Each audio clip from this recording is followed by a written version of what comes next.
मृत्यू हा प्रत्येकाच्या आयुष्यातील अटळ सत्य आहे. पण त्यानंतर नेमकं काय होतं हा प्रश्न आजही गूढच आहे.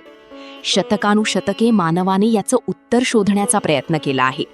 विज्ञान, धर्म आणि अध्यात्म या तिन्ही क्षेत्रांनी यावर वेगवेगळ्या पद्धतीने विचार मांडले आहेत. म्हणूनच हा विषय जितका भीतीदायक वाटतो तितकाच तो उत्सुकता निर्माण करणारा आहे. अध्यात्मानुसार मृत्यू म्हणजे शेवट नसून एका नवीन प्रवासाची सुरुवात असते. शरीर नश्वर आहे पण आत्मा अमर आहे असं अनेक धर्मग्रंथ सांगतात. शरीर नष्ट झाल्यानंतर आत्मा आपल्या कर्मानुसार पुढील प्रवासाला निघतो. काही मान्यता पुनर्जन्मावर विश्वास ठेवतात, तर काहींनुसार आत्मा एका वेगळ्या ऊर्जा स्तरावर प्रवेश करतो.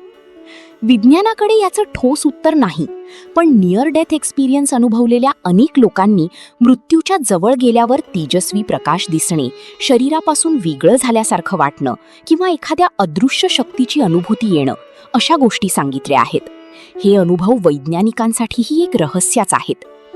खरं तर मृत्यूनंतर काय होतं याचं उत्तर कदाचित आपल्याला आयुष्यात मिळणार नाही, पण हा प्रश्न आपल्याला एक महत्त्वाची शिकवण देतो. मृत्यूची चिंता करण्यापेक्षा आयुष्य अर्थपूर्ण जगणं अधिक महत्त्वाचं आहे. कारण शेवटी आपण कसं जगलो हेच कदाचित आपल्या पुढच्या प्रवासाची दिशा ठरवत असेल. मग तुमचं काय मत आहे? मृत्यू हा अंत आहे की एका नव्या अध्यायाची सुरुवात?